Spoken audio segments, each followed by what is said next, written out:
Welcome to this explainer. Today we're diving into a really fascinating philosophical and theological perspective on one of the oldest stories in human history, Cain and Abel.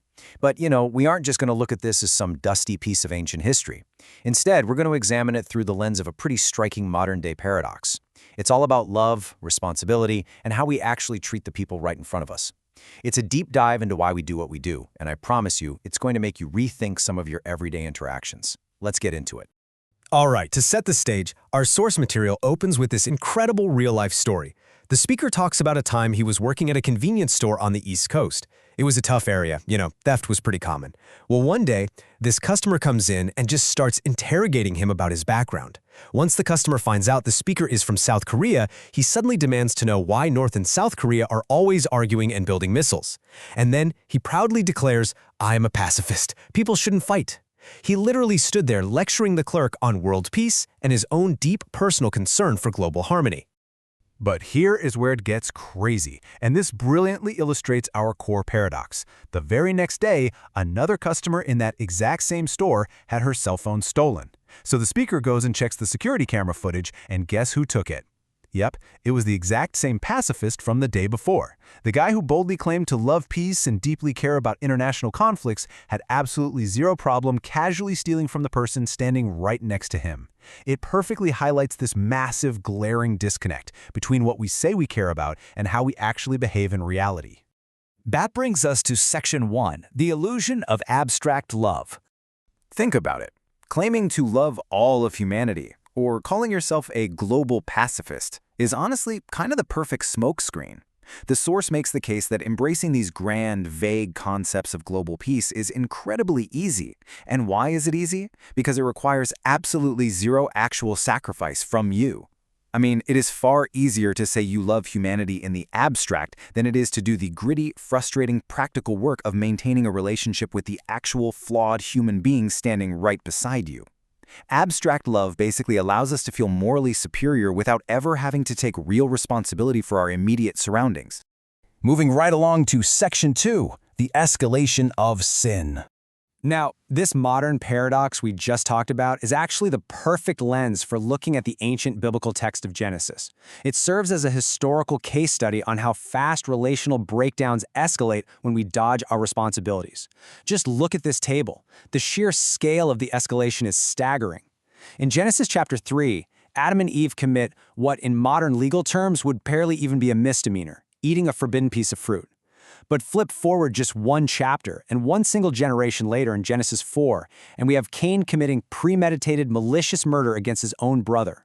To put that into perspective, there were only 4 people on Earth at the time, so Cain literally wiped out 25% of the global human population in his single act. It highlights this terrifying human tendency. Once a boundary is crossed, things escalate rapidly and devastatingly.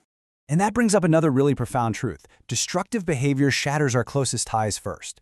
The source emphasizes that Cain's escalation didn't just end one biological life. It completely shattered the entire concept of the family unit in a single generation.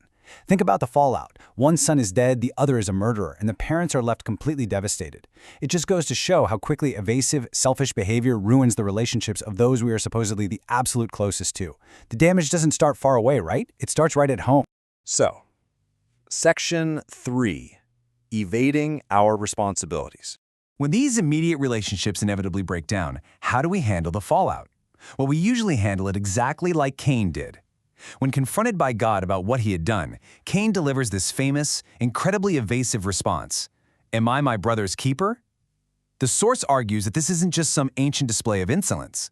No, this is actually the ultimate anthem of modern individualism.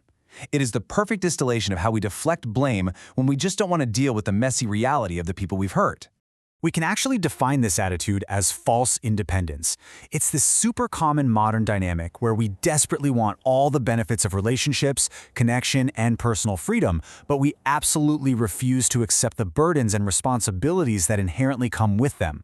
We want the perks without the heavy lifting.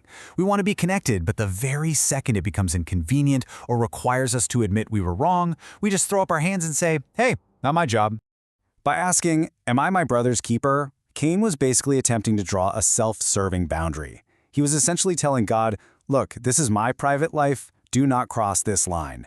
And it's a psychological trick we still use constantly today. We calculate responsibility in a way that strictly benefits us. If things go well, oh, we take the credit. But if things go wrong, we blame our circumstances, we blame others, we blame the way we were raised. The source even points out the profound difference between knowing you did wrong but failing to stop, which, still shows some humanity, and being entirely shameless, where you don't even recognize the wrong you've done. Cain was drawing a totally shameless boundary just to avoid his guilt entirely. Now for Section 4. Where is your brother?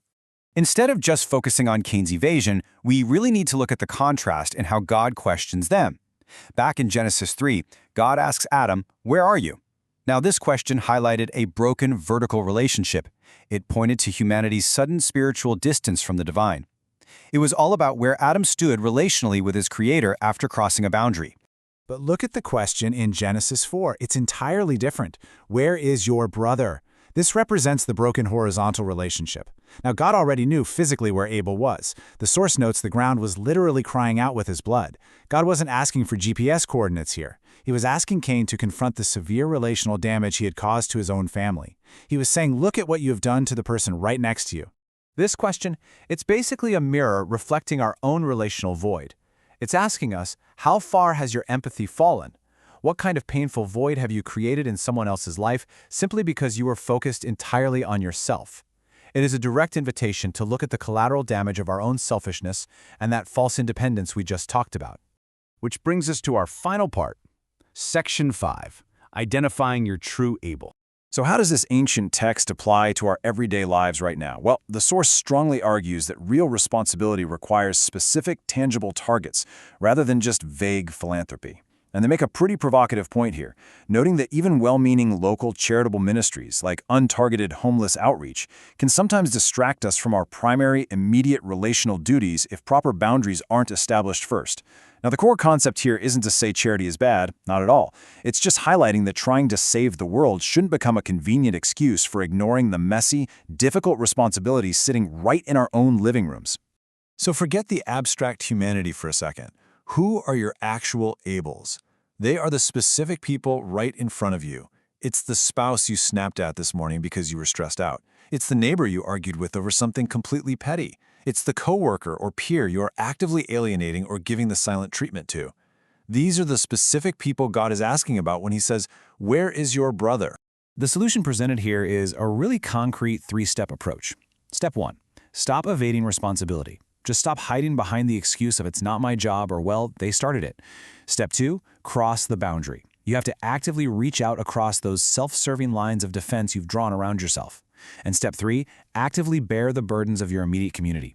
Real love isn't just a warm, vague feeling about world peace. It is the gritty, everyday action of bearing the weight of the relationships right in front of you.